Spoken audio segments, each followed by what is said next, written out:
Hey guys, this is Seth. I go by Jedi Seth on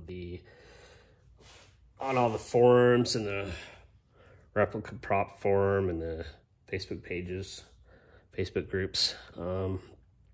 This is my Rebel Trooper blaster off Empire Strikes Back. It's called the DL-21. It's made up of several vintage parts, and I'll go over that with you. First of all, the base of the gun is a survival gun. It's a 22. It's a survival that breaks down, fits into the stock of the gun, and you shove it in your backpack and run off into the woods.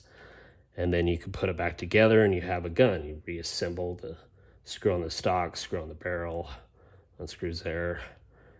And it's a survival 22 gun.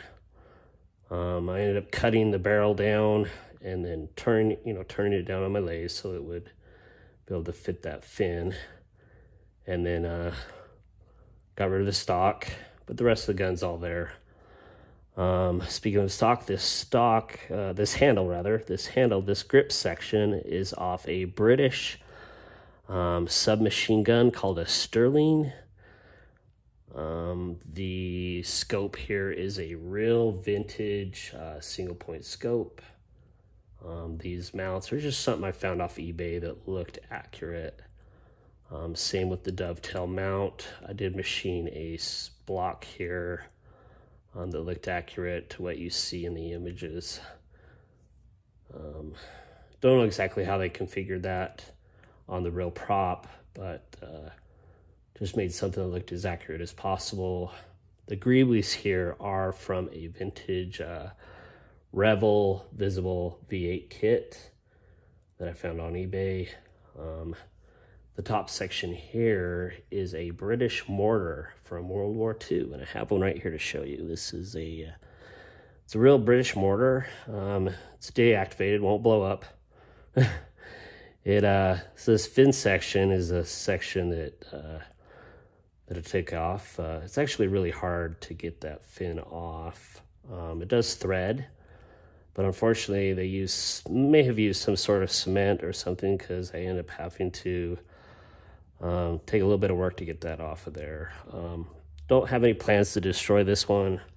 I did find this in the States, which is very uncommon. The other two I ended up getting from a friend who lives in the United Kingdom, and he ended up having to cut the mortar about right here, and then sending this top section there. We call it a candle holder, so the customs would leave it alone. But yeah, the customs they don't allow the real mortar to be shipped to this country.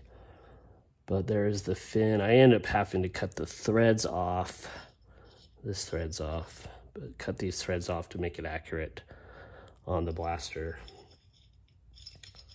Let's see what else. I think that's about it. The other side is not too much different.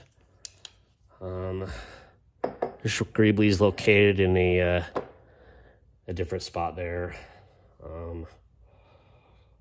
That's a electrical pin, same one used on the Empire Strikes Back Boba Fett's blaster. Just cut down a little section there that's glued there. These are all epoxied on.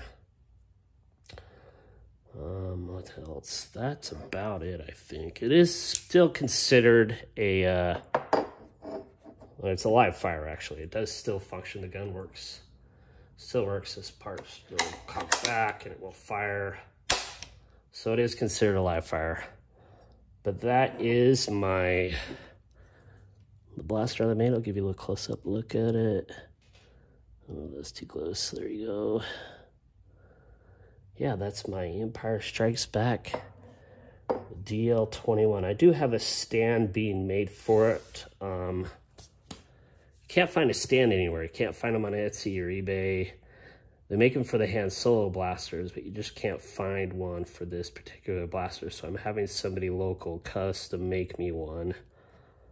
But anyway, that's the Empire Strikes Back. Sorry about that. The Empire Strikes Back. It's hard to say.